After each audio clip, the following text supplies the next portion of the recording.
আমাদের কাছে আল্লাহর নবীর আদর্শ বা সুন্নাত বললেই মনে হতে পারে জোরে আমিন বলা। রাসূল সাল্লাল্লাহু আলাইহি ওয়াসাল্লামের সুন্নাত বা আদর্শ বললেই মনে হতে পারে রাফুল ইয়াদাইন করা। রাসূল সাল্লাল্লাহু আলাইহি ওয়াসাল্লামের সুন্নাত বা আদর্শ বললেই মনে হতে পারে সূরা ফাতিহা সালাতে পাঠ করা, 12 তাকবীরে ঈদের সালাত আদায় করা। এইরকম কিছু বিতর্কিত মৌলিক মাসালা যেগুলো আহলুর রায় এবং আহলুল হাদিসদের মধ্যে আজকে নয়, ব্রিটিশ আমল থেকে নয়, 1000 বছর ধরে মতভেদ চলে আসছে। সে 1000 বছরের মতভেদপূর্ণ বিতর্কিত বিষয়গুলোকেই আমরা রাসূল সাল্লাল্লাহু আলাইহি ওয়াসাল্লামের শুধুমাত্র সুন্নাত বানিয়ে দিয়েছি। এর বাইরেও যে রাসূল সাল্লাল্লাহু আলাইহি ওয়াসাল্লামের একটি বিরাট সর্বাঙ্গীন সার্বিক অবয়ব আছে। তিনি শুধু সূরা ফাতিহাই পড়েননি, শুধু রাফুল ইয়াদাইনি করেননি, শুধু জোরে আমিনই বলেননি যে সারাদিন সবসময় জোরে আমিন বলতেন, সারাদিন সবসময় রাফুল ইয়াদাইন করতেন। বিষয়টা এরকম নয়, বরং তিনি স্ত্রীর সাথে চলতেন, তিনি সমাজের সাথে উঠতেন বসতেন, বিচার সালিশ করতেন, যুদ্ধ বিগ্রহে অংশগ্রহণ করতেন, অসংখ্য কাজে ব্যস্ত থাকতেন। তো সেই কাজগুলোতে তার যে চারিত্রিক উন্নতি এবং বৈশিষ্ট্য ছিল সেগুলো আমরা গুরুত্বহীন করে দিয়েছি। আরো যদি স্পষ্ট করে বলি যে আমরা আল্লাহর নবীর আকীদা নিয়েছি, আল্লাহর নবীর ইবাদতগত সুন্নাত নিয়েছি, কিন্তু আল্লাহর নবীর মুআমালা এবং মুআশারা পরিত্যাগ করেছি।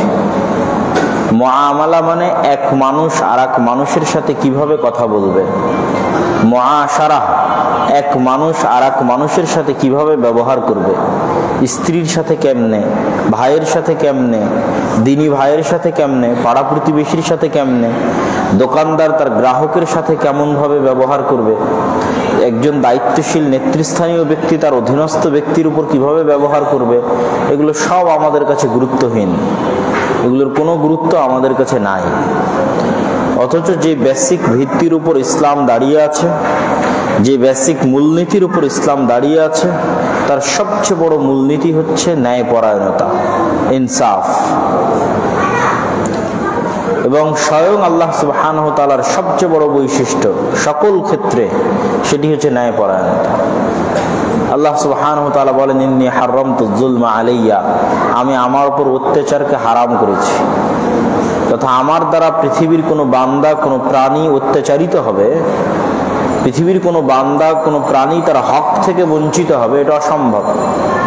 পৃথিবীর মানুষ যদি পারিবারিক বিচারে বিচার না পায়, গ্রাম্য সালিশে বিচার না পায়, পঞ্চায়েতে বিচার না পায়, হাইকোর্ট সুপ্রিম কোর্টে বিচার না পায়, তাহলে নিশ্চিতভাবে সে কিয়ামতের মাঠে আল্লাহর দরবারে বিচার পাবে। এবং এই জন্যই আল্লাহ সুবহানাহু ওয়া তাআলা ইবাদতের যোগ্য, আর এটি আল্লাহর সবচেয়ে বড় বৈশিষ্ট্য। এবং এটি আমাদের নবী মুহাম্মদ সাল্লাল্লাহু আলাইহি ওয়াসাল্লামের সবচেয়ে বড় বৈশিষ্ট্য। তার কাছে সালাত, সিয়াম, হজ, যাকাত আসার আগেই সুদীর্ঘ 40 বৎসর যাবত যখন তার কাছে রাফুল ইয়াদাইন আসেনি, জোরে আমিন আসেনি, আকীদা কি হবে তা আসেনি, সালাত, সিয়াম, হজ, যাকাত আসেনি, তখন তার কাছে যেটি ছিল জন্মগত, সেটি হচ্ছে তার চারিত্রিক ব্যবহার, সেটি হচ্ছে তার উন্নত ব্যক্তিত্ব, অনেক উপর লেভেলের পার্সোনালিটি, শাখসিয়া। মানুষের সাথে তার ন্যায়পরায়ণতা, তার আচার এবং ব্যবহার। পুরো মক্কায় মানুষ জানতো যে মক্কায় যদি একজন সত্য বলে তাহলে তিনি মুহাম্মদ সাল্লাল্লাহু আলাইহি ওয়াসাল্লাম। পুরো মক্কায় যদি একজন সৎ ব্যবহার, সৎ চরিত্রের অধিকারী হয়, উন্নত ব্যবহার, উন্নত চরিত্রের অধিকারী হয়, যার কাছে মানুষের সম্পদ, মানুষের জানমাল নিরাপদ, যার কাছ থেকে মানুষ, যার মুখ থেকে, যার জিহ্বা থেকে মানুষ চুল পরিমাণ কষ্ট পেতে পারে না, যার হাত থেকে মানুষ চুল পরিমাণ কষ্ট পেতে পারে না, এরকম কোন মানুষ যদি পুরো মক্কায় থেকে থাকে তাহলে তিনি মুহাম্মদ সাল্লাল্লাহু আলাইহি ওয়াসাল্লাম। আর আজকে আমি সালাত আদায় করছি, নামাজি, তাহাজ্জুদ গুজার, হাজি, রাফুল আদায়নকারী, জোরে আমিনকারী, কিন্তু সকাল সন্ধ্যা মানুষ আমার জিহ্বা থেকে কষ্ট পায়, সকাল সন্ধ্যা মানুষ আমার আচার ব্যবহারে কষ্ট পায়, সকাল সন্ধ্যা আমি মিথ্যার মধ্যে নিমজ্জিত আছি, সকাল সন্ধ্যা আমি মানুষের সাথে অন্যায় করছি, না ইনসাফি করছি, স্ত্রীর উপর ন্যায়পরায়ণতা করতে পারি না, নিজের বোনের উপর ন্যায়পরায়ণতা করতে পারি না, বাপের সম্পত্তিতে তার উপযুক্ত ভাগ তাকে দিতে পারি না, আমি একজন দায়িত্বশীল হিসেবে, ব্যবসায়ী হিসেবে সকাল সন্ধ্যা আমার গ্রাহককে ধোঁকা দিচ্ছি, আমার চাকরি ধোঁকার উপর, আমার রুজি ধোঁকার উপর, আমি একজন ওসি হিসেবে, এসপি হিসেবে, সাব রেজিস্ট্রার হিসেবে, এসিল্যান্ড হিসেবে নামাজি হলে কি হবে, হাজি হলে কি হবে, আমি আমার দায়িত্বের জায়গায় শতভাগ অন্যায় পরায়ণ এবং মিথ্যুক। এরা কোশ্চিনকালেও মুসলমান হতে পারে না, এরা আল্লাহর নবীর সুন্নাতের অনুসারী হতে পারে না, এরা আল্লাহর নবীর আদর্শের দাবিদার হতে পারে না। এই জন্যই সমগ্র পৃথিবীতে এরা গোলাম। গোলামদের চরিত্র এরকম হয়, আত্মমর্যাদাহীন মানুষ এরকম ধোঁকাবাজ হয়, আত্মমর্যাদাহীন মানুষ এরকম দুর্নীতি পরায়ণ হয়, যেটা মুসলমানদের রক্ত মজ্জা এবং অস্থি মজ্জার সাথে মিশে গেছে। মুসলমানদের সব সমস্যার চাইতে বড় সমস্যা হচ্ছে এটা, যেই সমস্যা মুসলমানদেরকে ভয়াবহভাবে গ্রাস করে নিয়েছে। আপনি সমগ্র বাংলাদেশ যদি জরিপ করেন, আমার এবং আপনার দায়িত্বের জায়গার কথা পরে আসছে, সমগ্র বাংলাদেশে যারা যেখানে দায়িত্বশীল আছে তাদের মধ্যে শতকরা 50-60% আপনি নামাজি পাবেন, তাদের মধ্যে শতকরা 70-80% আপনি ওমরা করেছে এরকম পাবেন, ন্যূনতম ওমরা করেছে, হজ করেছে এরকম পাবেন। আর শতকরা 100% পাবেন যে হয় মসজিদ কমিটির মধ্যে আছে, না হয় মাদ্রাসা কমিটির মধ্যে আছে, আর না হয় জালসার প্রধান অতিথি না বিশেষ অতিথি আছে।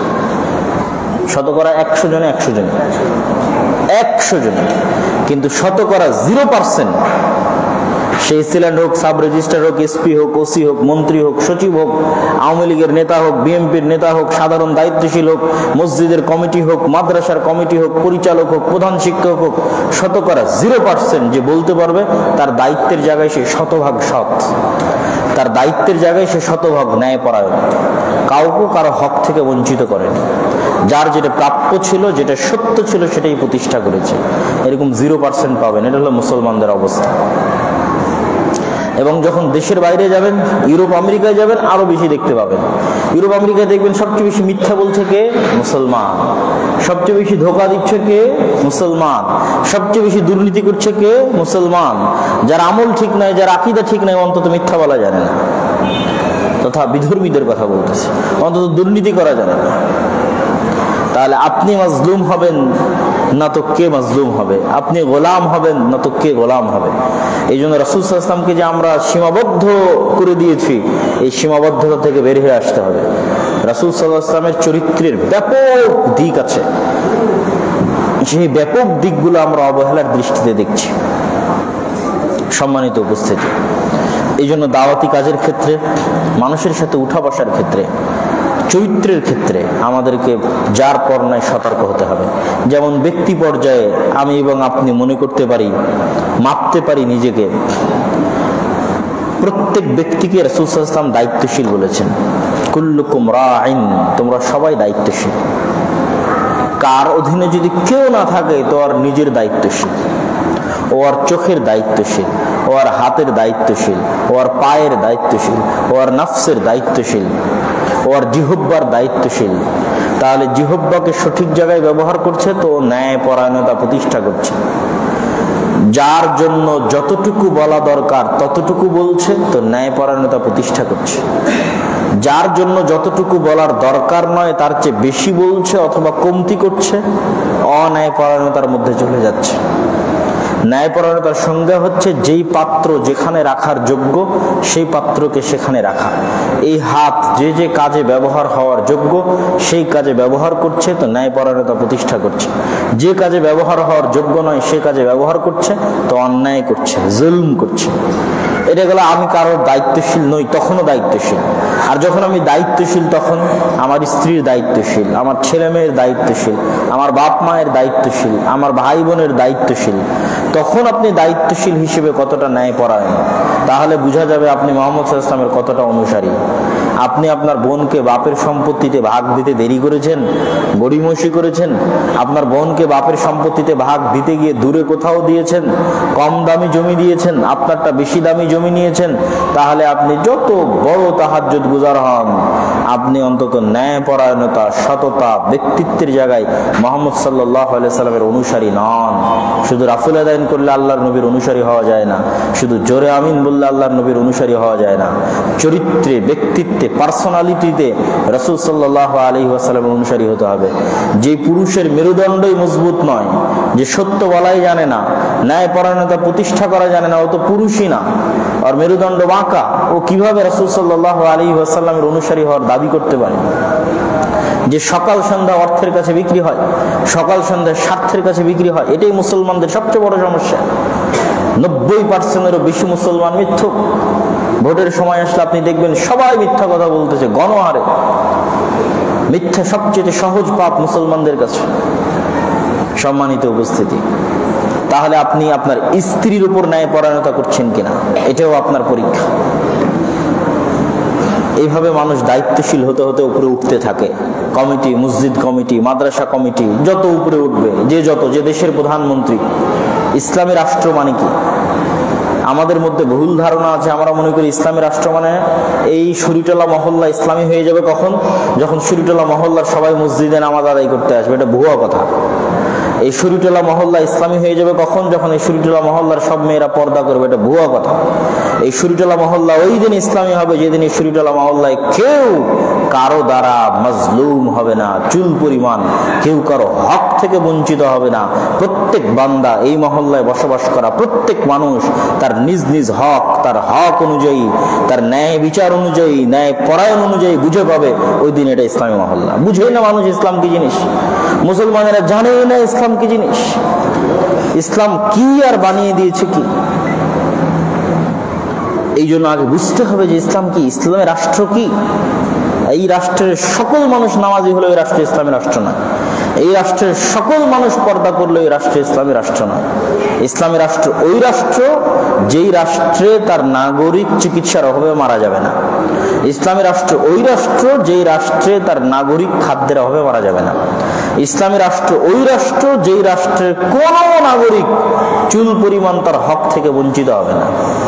ওমর রাদিয়াল্লাহু তাআলা আনহু মদিনা থেকে জেরুজালেম অর্ধেক রাস্তা পায়ে হেঁটেছেন, আর অর্ধেক রাস্তা তার গোলামকে উটের পিঠে বসিয়ে রেখেছেন। কেন? ওমর রাদিয়াল্লাহু তাআলা নিজে 5 ওয়াক্ত সালাত আদায়কারী, তাহাজ্জুদ গুজার, তার ছেলে মেয়ে সব পর্দা করে। যা আপনি ইসলাম বলতে যা বুঝেন তার সবই আছে, কিন্তু আপনি ইসলাম বলতে যেটা বুঝেন ওটা ওমর রাদিয়াল্লাহু তাআলা বুঝতো না। ওমর রাদিয়াল্লাহু তাআলা যেটা বুঝতো ওটা আপনি বুঝেন না। ওমর রাদিয়াল্লাহু তাআলা বুঝতো ইসলাম মানে আমার গোলামের সাথে আমাকে ইনসাফ করতে হবে। আমার গোলামও যেন কিয়ামতের মাঠে দাঁড়িয়ে না বলতে পারে যে ওমর আমার সাথে ইনসাফ করে।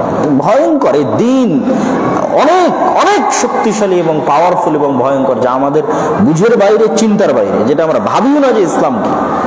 ওই জন্য ওমর রাদিয়াল্লাহু তাআলা অর্ধেক রাস্তা পায়ে হেঁটেছে, শুধু মানুষকে এটা বুঝাতে এবং নিজে এটা প্রতিষ্ঠা করতে যে ন্যায়পরায়ণতা কি আর ইসলামী রাষ্ট্র কি।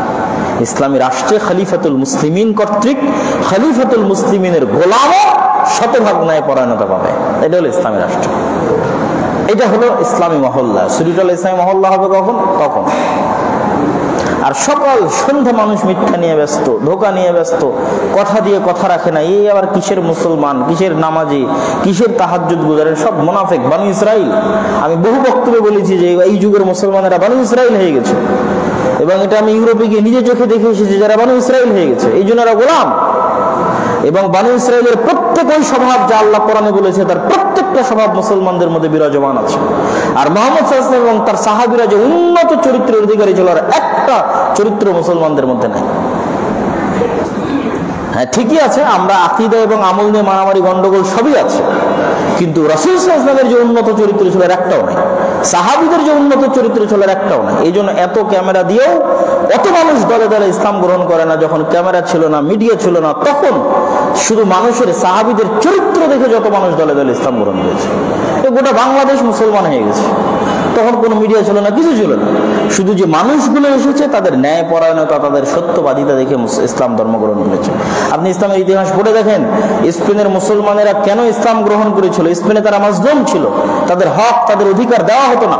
বাংলাদেশের দলিত, আদিবাসী এবং নিম্ন বর্ণের যারা হিন্দু ছিল, শূদ্র ছিল, ক্ষত্রিয় ছিল, ব্রাহ্মণ বাদে আর যারা বাকি ছিল, তারা সব ছিল তাদের হক থেকে বঞ্চিত।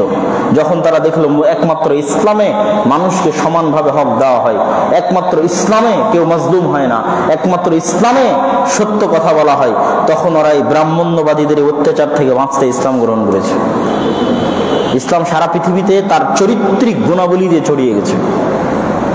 লেকচার এবং বক্তব্য দিয়ে ইসলাম ছড়ানো সম্ভব নয়। আমাদের মতো আলেম ওলামারাও, আমি নিজেও মানুষের সাথে ওইভাবে ব্যবহার করতে পারি না যেভাবে রাসূল সাল্লাল্লাহু আলাইহি ওয়াসাল্লাম ব্যবহার করতেন।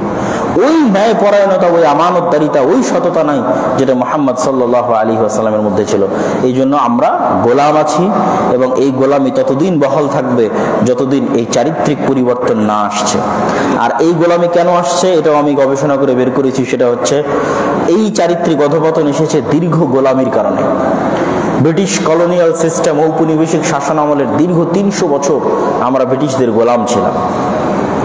এই দীর্ঘ 300 বছরের গোলামি আমাদের স্বভাব চরিত্রকে নষ্ট করে দিয়েছে।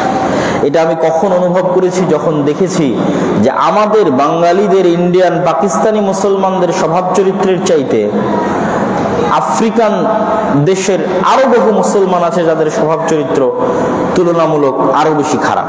কেন? আফ্রিকার ওই মুসলমানেরা আমাদের চেয়ে আরো বেশি গোলামি করেছে ইতালির, স্পেনের। তো গোলামি করলে মানুষের ব্যক্তিত্ব থাকে না, মানুষের আত্মমর্যাদা থাকে না, নষ্ট হয়ে যায় স্বভাব। একটা টাকার জন্য মারামারি করবে, একটা টাকার জন্য মিথ্যা বলবে, একটা টাকার জন্য দুর্নীতি করবে, কারণ ওর খাওয়ার ব্যবস্থা নেই, পড়ার ব্যবস্থা নেই, উঠার ব্যবস্থা নেই, গোলাম। তো এই 1 টাকার জন্য মারামারি করা, মিথ্যা বলা, দুর্নীতি করা ব্রিটিশরা শিখিয়েছে। কেননা গোলাম ছিলাম আমরা। কিন্তু যে স্বাধীন থাকে, যার অর্থনৈতিক স্বাধীনতা থাকে, যে স্বভাব, যার বৈশিষ্ট্য নিয়ে বড় হয়, ওর মধ্যে এই বৈশিষ্ট্যগুলো আসবে না। ও মিথ্যা বলা জানবে না, দুর্নীতি করা জানবে না, ধোঁকা দেওয়া জানবে না। কেন? ওর অর্থনৈতিক স্বাধীনতা আছে, বড় উন্নত পরিবারে জন্মগ্রহণ করেছে, ও গোলাম নয়। এই জন্য এইগুলো বৈশিষ্ট্য ওর মধ্যে থাকবে না। আর যেহেতু আমরা সব গোলাম, এই জন্য আমাদের মধ্যে প্রত্যেকটা বৈশিষ্ট্য আছে। কেন? আমাদের বাপ দাদারা গোলাম ছিল, এই জন্য আমাদের মধ্যে এই বৈশিষ্ট্য আছে। এই জন্য মুসলমানদেরকে অর্থনৈতিকভাবে স্বাধীন হতে হবে, চাকুরিজীবী হওয়ার চিন্তা বাদ দিতে হবে। চাকুরিজীবী মানেই হচ্ছে গোলামি। চাকর, চাকুরিজীবী, গোলামি একই। নৌকরি উর্দুতে বলে, এটা আমি উর্দু ভাষার সাথে মিলাতে গিয়ে বুঝতে পেরেছি। নৌকরি মানে চাকরি, নৌকার মানে বাড়ির গোলাম। তো তখন বলতো যে নৌকরি, তো নৌকরি নৌকার মানে যে বাড়ির গোলাম হবে এটাই নৌকরি, যে চাকর হবে সেটাই চাকুরি। তো মুসলমানদের বৈশিষ্ট্য হতে হবে সবসময় বড়। আল্লাহ সুবহানাহু ওয়া তাআলা সারা পৃথিবীতে যত রিজিক বন্টন করেন তার বেশিরভাগ রিজিক বন্টন করেন বিজনেসের জন্য। মুসলমানদের হাত হবে দেওয়া হাত, উন্নত হাত, বড় হাত, গ্রহণকারী হাত হবে না, নত হাত হবে না, ছোট হাত হবে না। মুসলমানদের বৈশিষ্ট্য হবে প্রোডাক্টিভ, সবসময় কাজ করবে, কাজে ব্যস্ত থাকবে, অলস মস্তিষ্ক হবে না। সারাদিন অলস মস্তিষ্ক নিয়ে ফেসবুকে একজন আরেকজনের বিরুদ্ধে লিখছে, গালাগালি করছে, এটা ইসলাম কখনোই নয়, কখনোই এটা ইসলাম নয়। এটা কখনোই মোহাম্মদ ইসলাম কেন, মোহাম্মদ ইসলামের সাহাবী কেন, তাবি কেন, আর হাজার হাজার লক্ষ লক্ষ কোটি কোটি মাইল সম্পর্ক নয় এটার সাথে ইসলামের। মোহাম্মদ ইসলামের সাহাবীদের, তাবিদের ওরকম হাজার বার জন্ম নিতে হবে মোহাম্মদ ইসলাম, সাহাবী এবং তাবিদের বৈশিষ্ট্যের কাছে আসতে। তারা অল টাইম প্রোডাক্টিভ, তারা কোনো সময় অলস সময় কাটাতেন না, সবসময় কাজে ব্যস্ত থাকতেন। দেশ, জাতি এবং সমাজের উন্নয়নের জন্য কি করতে হবে, নেতৃত্বের জন্য কি করতে হবে, দূরদৃষ্টি সম্পন্ন ছিলেন এবং দূরদৃষ্টি নেতৃত্বের চিন্তা ভাবনা নিয়ে সমাজে চলতেন। সংকীর্ণ মনা চিন্তা ভাবনা নিয়ে সমাজে চলতেন না। আমাদের আলেম ওলামারা সমাজ বিচ্ছিন্ন হয়, বেশিরভাগ আলেম ওলামা সমাজ বিচ্ছিন্ন। কেন? আলেম ওলামা মাদ্রাসায় ভর্তি হয়ে, মাদ্রাসা থেকে বের হয়ে শুধু এই জালসা দিনই সার্কেলের মধ্যেই ঘুরে। সমাজে কি হয়, সমাজে কি চলে জানেই না। আর আমার নবী মুহাম্মদ সাল্লাল্লাহু আলাইহি ওয়াসাল্লাম সবচেয়ে বেশি সমাজ কানেক্টেড ছিলেন। সমাজ থেকে উঠেছেন, সমাজের মানুষের মধ্যে মিশেছেন, সমাজের মানুষের মধ্যে মারা গেছেন। উনি কোনো সময় সমাজ থেকে ডিসকানেক্টেড ছিলেন না। মানুষের সুখ দুঃখ, উঠা বসা, কষ্ট সকল কিছুর সাথে 100% মিশ্রিত ছিলেন। আর আলেম ওলামারা হচ্ছে সমাজ থেকে বিচ্ছিন্ন। সমাজ থেকে বিচ্ছিন্ন হয়ে সমাজের মানুষের সুখ দুঃখ কষ্ট না বুঝে আপনি দাওয়াতি কাজ করতে পারবেন না।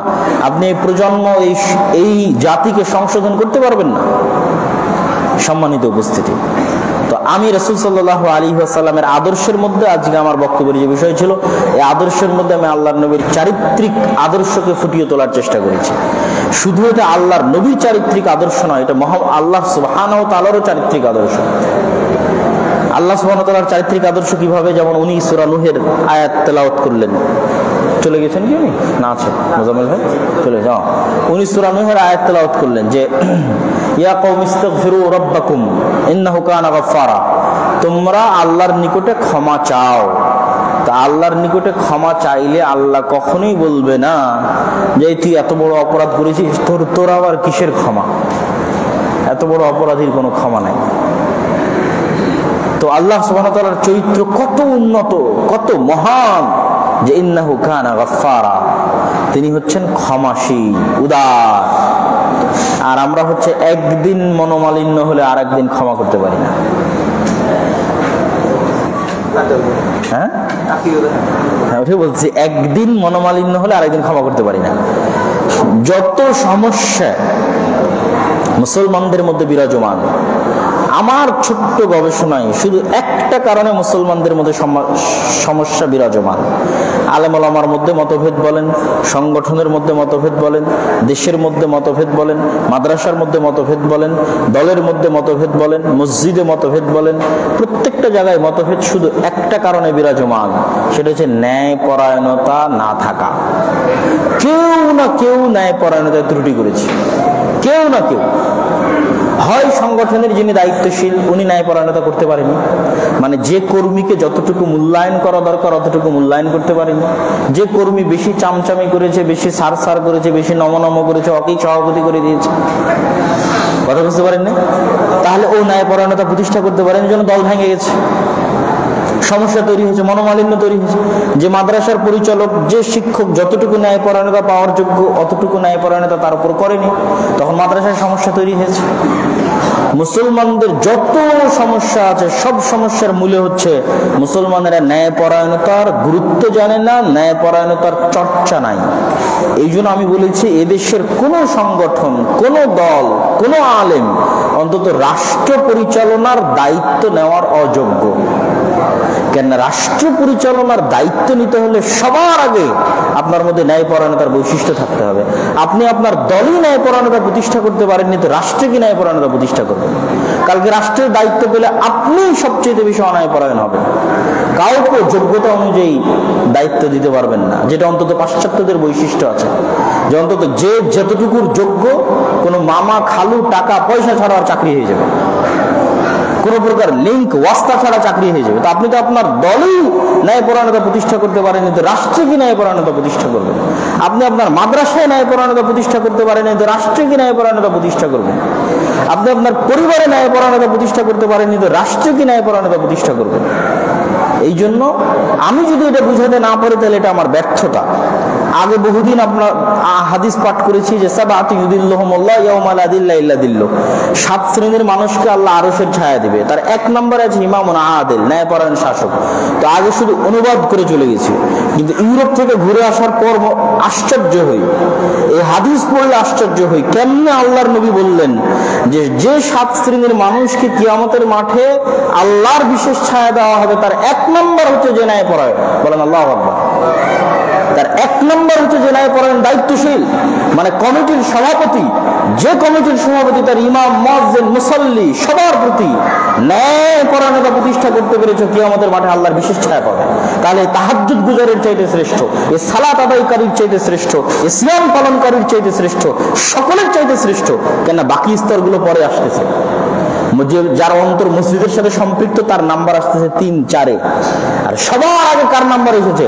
কমিটির ওই সভাপতি যে তার মসজিদে ন্যায়পরায়ণতা প্রতিষ্ঠা করেছে, মাদ্রাসার ওই পরিচালক যে তার মাদ্রাসায় ন্যায়পরায়ণতা প্রতিষ্ঠা করেছে, সংগঠনের ওই আমির, ওই সভাপতি যে তার সংগঠনের ন্যায়পরায়ণতা প্রতিষ্ঠা করেছে, AC land, sub registrar, OC, DC, SP, সচিব, প্রধানমন্ত্রী, এমপি, মন্ত্রী যে তার দায়িত্বের জায়গায় থেকে ন্যায়পরায়ণতা প্রতিষ্ঠা করেছে, চেয়ারম্যান, মেম্বার যে তার দায়িত্বের জায়গা থেকে ন্যায়পরায়ণতা প্রতিষ্ঠা করেছে, এরা সব আল্লাহর বিশেষ ছায়া পাবে। কিন্তু এই একটা জায়গাতেই মুসলমানেরা এখন নাম্বার পাবে 0। ঢালাও বড় মুসলমানেরা নাম্বার পাবে 0, এবং এই একটা কারণে মুসলমানেরা গোলাম। অনেকগুলো কারণে গোলাম, তার মধ্যে এটা একটা কারণ। আর একটা কারণ হচ্ছে অর্থনৈতিক স্বাধীনতা না থাকা, যেটা আমি আগের পয়েন্টগুলো আবার এদিকে ঘুরে আসলাম, যে চাকুরিজীবী হওয়ার ধান্দা, বড় কিছু করার চিন্তা ভাবনা নাই।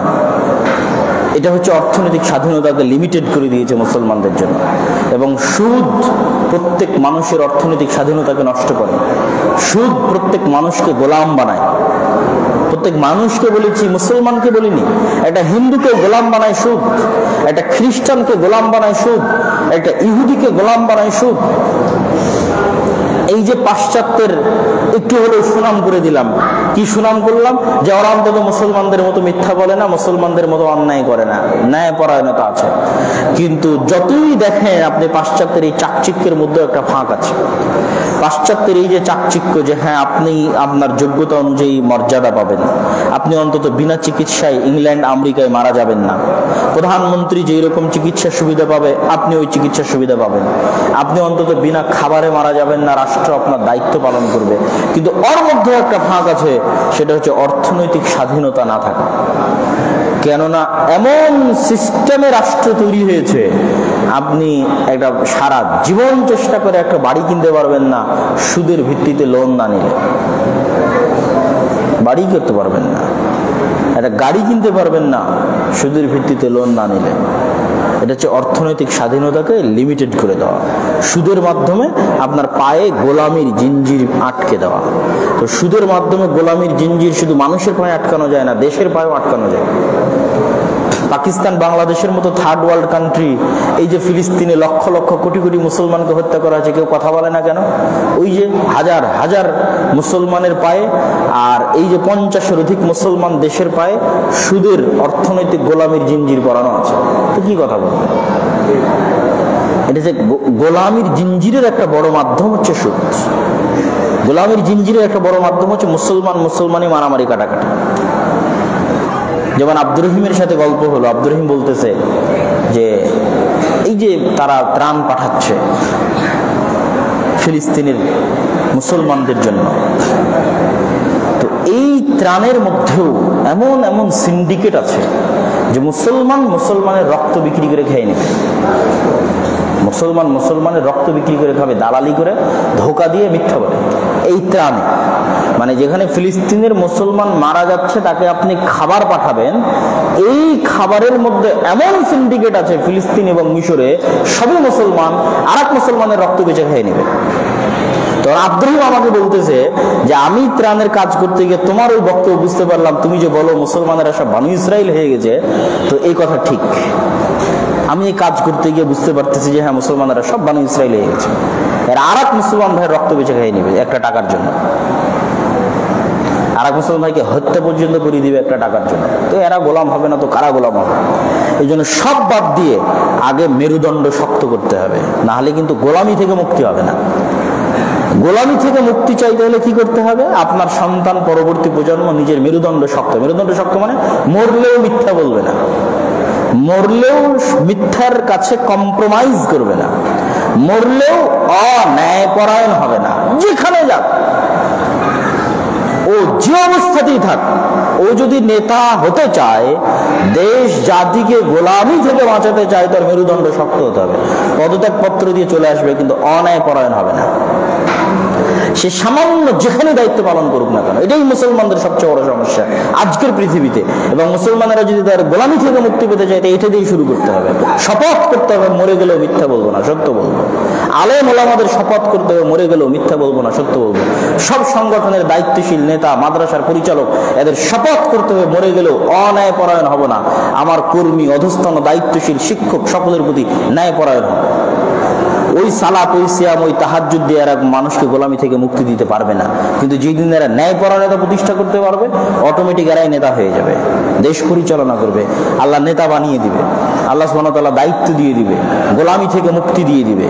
সম্মানিত উপস্থিতি, আল্লাহ সুবহানাহু ওয়া তাআলা আমাদেরকে আজকের এই সংক্ষিপ্ত বক্তব্যের সাথে আরেকটু যুক্ত করি যে নবী রাসূলদের ব্যবহার এবং আল্লাহ সুবহানাহু ওয়া তাআলার ব্যবহার কেমন ছিল, তাদের আদর্শ কেমন ছিল।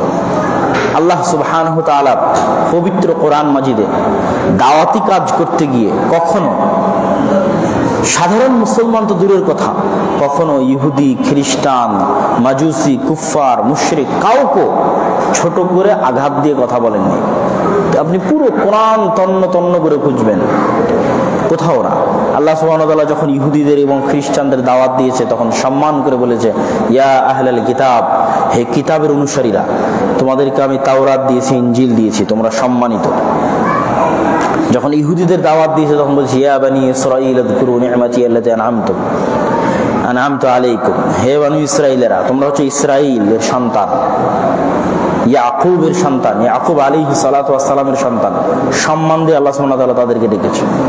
যখন ইহুদি খ্রিস্টান বাদে আর দুনিয়ার যে কোনো কাফের মুশরিককে, মানুষকে আল্লাহ সুবহানাহু ওয়া তাআলা ডেকেছেন, তখন মানুষের সবচেয়ে বড় সম্মান, ইয়া আইয়ুহান নাস, হে মানুষ, হে আদমের সন্তান, ইয়া ইবাদিয়াল্লাযীনা আসরাফু, হে আমার বান্দারা, তোমরা যারা গুনাহ করেছো। তো আল্লাহ সুবহানাহু ওয়া তাআলার ব্যবহার খুবই উন্নত এবং খুবই উন্নত চরিত্রের অধিকারী হচ্ছেন আল্লাহ সুবহানাহু ওয়া তাআলা। ঠিক আল্লাহ সুবহানাহু ওয়া তাআলা যেমন উন্নত চরিত্রের অধিকারী, তার নবী মুহাম্মদ সাল্লাল্লাহু আলাইহি ওয়াসাল্লামও উন্নত চরিত্রের অধিকারী, যার কথা আল্লাহ সুবহানাহু ওয়া তাআলা নিজে কোরআন মাজিদে বলেছেন যে তার চরিত্রই হচ্ছে কোরআন। কোরআনে যেমন দেখো তোমরা, কোরআনকে যদি বাস্তবে দেখতে চাও যে কোরআনে আল্লাহ সুবহানাহু ওয়া তাআলার চরিত্র কেমন, আল্লাহ সুবহানাহু ওয়া তাআলার কথা কেমন, তাহলে ওই চরিত্রের বাস্তব প্রয়োগ তোমরা পাবা হচ্ছে মুহাম্মদ সাল্লাল্লাহু আলাইহি ওয়াসাল্লামের মধ্যে। তাহলে এই উন্নত চরিত্র, উন্নত ব্যক্তিত্ব, উন্নত পার্সোনালিটি আল্লাহ প্রত্যেক নবীর মধ্যে দিয়েছেন। মুসা আলাইহিস সালাতু ওয়াস সালামের মতো নবীকে ফেরাউনের মতো কাফেরের সাথে ভালো ব্যবহারের আদেশ করা হয়েছে। আর আমরা আরেক মুসলিম ভাইকে তুচ্ছ তাচ্ছিল্য এবং ছোট এবং নগণ্য করে কথা বলি সামান্য মতভেদের কারণে, সামান্য মত পার্থক্যের কারণে। আমাদের দিয়ে এই মারামারি কাটাকাটি হতে পারে, গ্রুপিং হতে পারে, বিচ্ছেদ হতে পারে, অন্তত জাতির নেতৃত্ব হবে না, জাতির নেতৃত্বের গোলামি থেকে মুক্তি, জাতির গোলামি থেকে মুক্তি হবে না। সম্মানিত উপস্থিতি, অতএব রাসূল সাল্লাল্লাহু আলাইহি ওয়াসাল্লামের এই উন্নত চরিত্র, নবীদের এই উন্নত চরিত্র এবং আল্লাহ সুবহানাহু ওয়া তাআলার এই উন্নত চরিত্র মুসলমানদেরকে বুঝতে হবে, অনুভব করতে হবে এবং ন্যায়পরায়ণতা, সত্যবাদিতা, আমানতদারিতার জায়গায় মেরুদণ্ড শক্ত করে সেই উন্নত চরিত্রের অধিকারী হতে হবে। যেখানে পারবেন না সত্য বলতে, যেখানে পারবেন না ন্যায়পরায়ণতা প্রতিষ্ঠা করতে, ছেড়ে দিয়ে চলে আসবেন, কিন্তু ন্যায়পরায়ণতা এবং সত্যের সাথে কম্প্রোমাইজ করবেন না। এই কারণেই মুসলমানেরা ধ্বংস হয়ে গেল, শেষ হয়ে গেল। এই জন্য আল্লামা ইকবাল বলেছেন, সাবাক ফিরসে পার সাদাকাত কা, শুজাআত কা, আদালত কা, লিয়া জায়েগা তুঝসে কাম, দুনিয়া কি ইমামত কা। মুসলমানেরা তোমাদের মধ্যে নামাজ, সিয়াম, হজ, যাকাত সব আছে, কিন্তু আল্লাহর নবী সাল্লাল্লাহু আলাইহি ওয়াসাল্লাম নবী হওয়ার আগের যে 40 বছর সত্য বলতেন, উনি সত্যবাদী অবস্থায় নামাজ পড়েছেন, সত্যবাদী অবস্থায় যাকাত দিয়েছেন, সত্যবাদী অবস্থায় হজ করেছেন, ওমরা করেছেন, জন্মগত সত্যবাদী।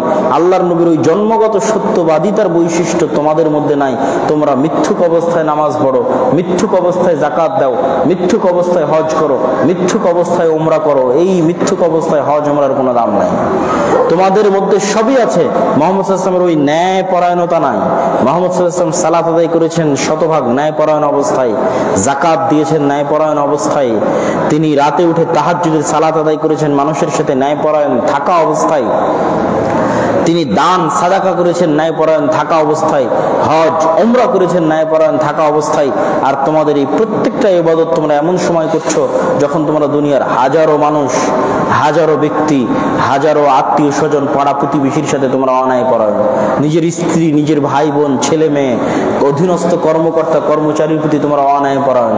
এই অন্যায়পরায়ণ অবস্থায় তোমার সালাম, তোমার সিয়াত, তোমার হজ, যাকাত দিয়ে তোমার গোলামি থেকে মুক্তি হবে না। গোলামি থেকে মুক্তি চাইলে এই যে বৈশিষ্ট্যগুলো তোমার নবীর ছিল, এই বৈশিষ্ট্যগুলো তোমাদের মধ্যে ফিরিয়ে আনতে হবে।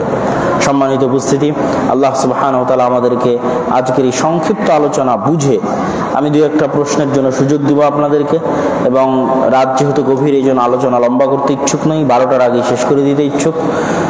তো আমি আপনাদের দু একটা প্রশ্নের সুযোগ দেওয়ার আগে আল্লাহ সুবহানাহু ওয়া তাআলার নিকটে দোয়া করি, আল্লাহ সুবহানাহু ওয়া তাআলা আমাদেরকে, আমাদের আলেম ওলামাদেরকে, আমাদের দায়িত্বশীলদেরকে এবং মুসলমানদেরকে সত্যবাদী, আমানতদার, ন্যায়পরায়ণ হওয়ার তৌফিক দান করুক। আল্লাহুম্মা আমিন। আল্লাহ সুবহানাহু ওয়া তাআলা আমাদেরকে রাসূল সাল্লাল্লাহু আলাইহি ওয়াসাল্লামের যে সুন্নাতগুলো নিয়ে আমরা মারামারি করি, শুধু এটাকেই সুন্নাত মনে না করে রাসূল সাল্লাল্লাহু আলাইহি ওয়াসাল্লামের যে বিশাল চারিত্রিক বৈশিষ্ট্য আছে, তার মুআমালা আছে, তার মুআশারা আছে, তার পার্সোনালিটি আছে, তার ব্যক্তিত্ব আছে, এমনকি পার্সোনালিটি, ব্যক্তিত্ব, মুআমালা, মুআশারা এটাকেই বেশি গুরুত্ব দেওয়া হয়েছে। সব গুনাহ ক্ষমা হয়ে যাবে, কিন্তু আরেকজনের গীবত করলে এটার গুনাহ ক্ষমা হবে না। সব গুনাহ ক্ষমা হয়ে যাবে, আরেকজনকে অপবাদ দিলে এটার গুনাহ ক্ষমা হবে না। তাহলে গুরুত্ব কোনটার বেশি হলো? এটারই গুরুত্ব বেশি হলো। তথা জান্নাত যেতে চাইলে নিম্ন পক্ষে দুইটা শর্ত লাগবে, শিরক থাকা যাবে না, আর অন্তত মানুষের কোনো হক নষ্ট করা যাবে না। নিজের জিহ্বা দিয়ে, নিজের আচরণ দিয়ে, কথা কাজ দিয়ে মানুষকে কষ্ট দেওয়া যাবে না। আল মুসলিমু মান সালিম আল মুসলিমুনা মিন লিসানি ওয়া ইয়াদি। মুসলমান ওই যার জিহ্বা থেকে আরেক মুসলমান নিরাপদ, যার হাত থেকে আরেক মুসলমান নিরাপদ, যার গীবত এবং অপবাদের শিকার আরেক মুসলমান হয় না, যার ঠাট্টা, হাসি, মশকরা, টিস্কারির শিকার আরেক মুসলমান হয় না, ও হচ্ছে মুসলমান। তো এইটারই গুরুত্ব ইসলামে বেশি, কিন্তু আমরা এটাই হারিয়ে ফেলেছি। অতএব আল্লাহ সুবহানাহু ওয়া তাআলা যেন আমাদেরকে আল্লাহর নবীর মতো মুআমালা, মুআশারা, আল্লাহর নবীর মতো চারিত্রিক উন্নয়ন, উন্নত চরিত্র, পার্সোনালিটি এবং ব্যক্তিত্ববান হওয়ার তৌফিক দান করেন। আল্লাহুম্মা আমিন। এই বলে আমি আমার সংক্ষিপ্ত বক্তব্য আজকে এখানেই শেষ করছি। আপনাদের জন্য 2-1 মিনিট প্রশ্ন উত্তরের সুযোগ। তিনটা প্রশ্ন উত্তর। কেউ প্রশ্ন করবেন? না থাকলে কোনো সমস্যা নেই। জি।